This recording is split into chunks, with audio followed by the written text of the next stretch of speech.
What is going on, everyone? How are you doing? Welcome back to my channel. Today I've got some more Entitled Parents stories for you. Starting with this one, a Disney Karen told a group of high schoolers and my family to go back to Mexico. Oh god, here we go. This happened last night. It was my brother's birthday and we spent a few hours at Disneyland to celebrate. When we were ready to go home, we were waiting for the tram and the drama began. A man was getting into an argument with the worker who happened to be my brother's friend. We were in the back of the tram and Karen was in the front, her husband arguing with the worker. He finally gets on after yelling a remark about paying the worker's salary so he deserves special treatment. There was a group of high schoolers making jokes about the scene, one of which jokingly saying he has a curfew. My brother laughs at his joke and catches Karen's attention. "Do you want a goddamn black eye? Don't laugh at us." My brother went quiet. He was smiling but he stopped laughing. Another high schooler made a joke directly to the Karen. "What are you gonna do? Take away our salary?" We all laughed. Karen was peed. It was here that she made the comment that dug her a hole. She noticed a common factor between my siblings, the high schoolers, and I. We're all Hispanic. "I think you should all shut the heck up. You don't belong here. Go back to Mexico."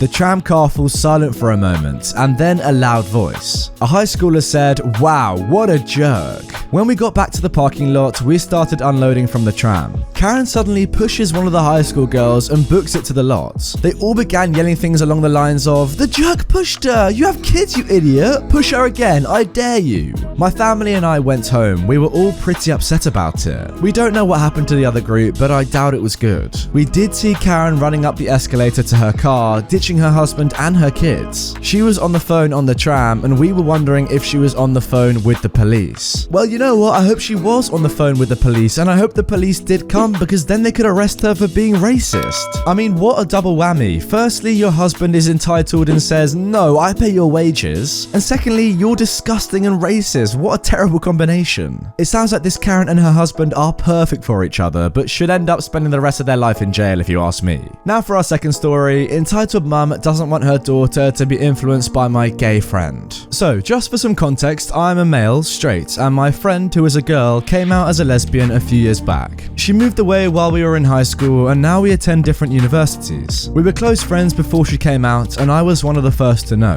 This was the first time I met her girlfriend, and it was just after their 1-year anniversary. This was during summer break between high school and first year of college. So me, A, my friend, and D, her girlfriend, were going out for dinner at a pizza place in my friend's new hometown. We sat in a circular booth in the corner. I was on the right, my friend in the middle, and her girlfriend on the left. Her girlfriend got up to go to the bathroom, and I was telling my friend how proud of her I was that she found someone so caring and supportive, as my friend has always had some bad anxiety growing up. While we were talking, Karen came to talk to us. "I didn't want to say this with the girl's friend around, but you two are a really cute couple and remind me of when I was starting to date my husband. My daughter agrees with me, but she's too shy to come over." I looked over at where she came from. Her daughter looked about 10 to 11 years old and avoided eye contact. My friend turns bright red and speaks softly. "Actually, that girl that left is my girlfriend. My friend here is actually the third wheel, if anything." Karen's smile went away and she glared at us. "Oh, well, don't do anything too gay. I don't want you to influence my daughter." She walked away very quickly, and then my friend's girlfriend comes back.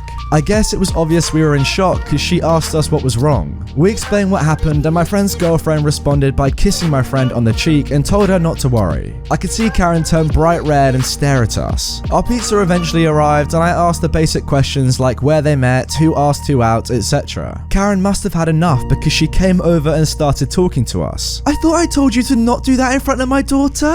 I'm trying to stay calm. "Sorry if we're too loud. However, we would like it if you let us enjoy our pizza and respect our privacy." "I don't care about you. I don't want my daughter to end up like these two." My friend's girlfriend said, "Lady, I'm sorry if we offended you, but we just want to enjoy our dinner." "Don't talk back to me, you dyke." This made us all look at each other in shock. "Why did you come over here to talk to us if you're just gonna be a jerk? Do you not have anything better to do?" "I told you I don't care about you. I'm talking to these girls so my daughter doesn't see and turn out like them." I say to her, "Remember, I'm straight, by the way. Actually, my boyfriend is running late and I don't want him to be bothered when he gets here. Please leave us alone." Karen's kid is turning bright red as well as my friend since she is very non-confrontational. Karen herself looks shocked as she didn't expect that to happen. My friend's girlfriend adds on to the chaos. Then, after dinner, we're all going to have a big gay sex party. No one anticipated that my friend's girlfriend was going to say that, which made me and my friend laugh. But she kept going off on our little party and how much fun it was going to be, and then proceeded to tell my friend all the things she was going to do to her when they got home that night.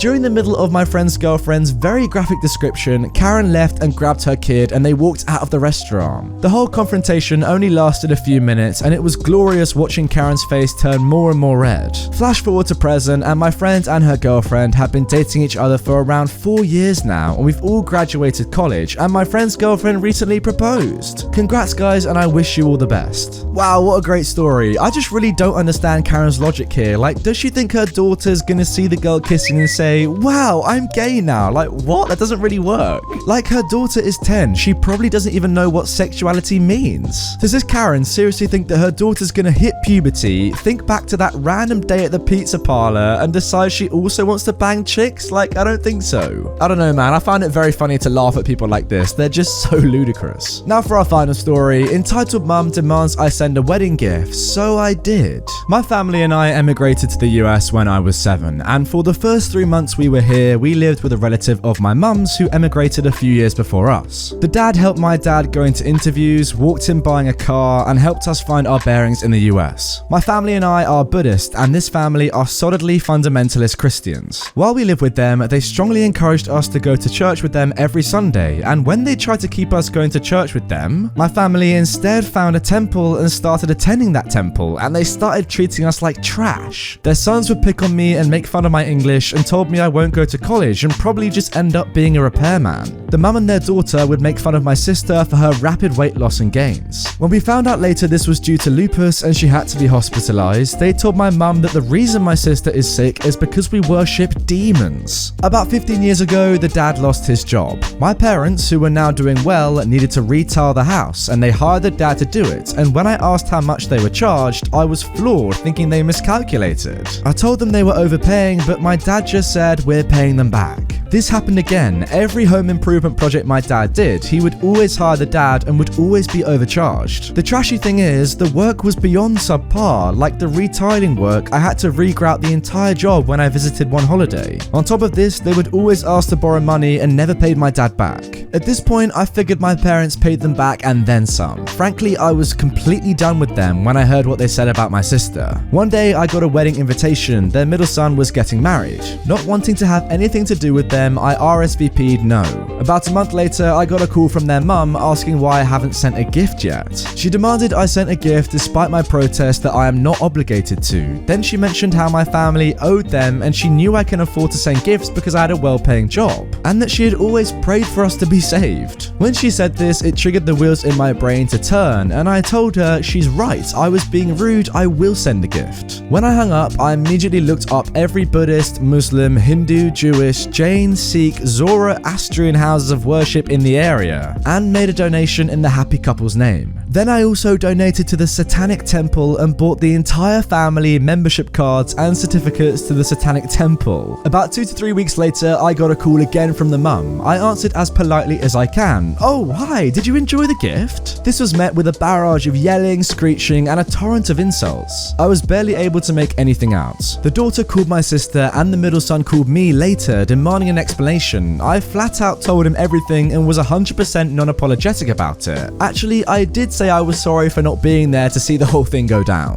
When I spoke to my sister later, this is what we were able to piece together. They had the wedding shower at their church after services, and they were opening their gifts then. Well, they got to my gift. Everyone was uncomfortable seeing all the donations to the houses of worship with definitely non-Christian names made in the couple's names. Then the bride's parents flipped out when they saw the membership cards and certificate with the family's name on it, and they freaked out even more when they saw the bride's membership card. The bride's parents demanded she break off the engagement, and she did. Everyone in their church apparently thinks the whole family are Satanists trying to corrupt their church, and they are treated as pariahs in their church. Now people are telling me they're going to heck. I ran into the mum and dad a few weeks ago at the market, and I looked at them, raised the Satan hand gesture, which is the index finger and pinky extended, middle and ring finger tucked and thumb folded over, However, they scurried away from me. Was I a butthole for doing it? Yeah, no debate there, but I figure with how much I donated, I don't think anyone can call me ungrateful or say it's a cheap wedding gift. But really, I am sorry that I wasn't there to see the whole thing go down.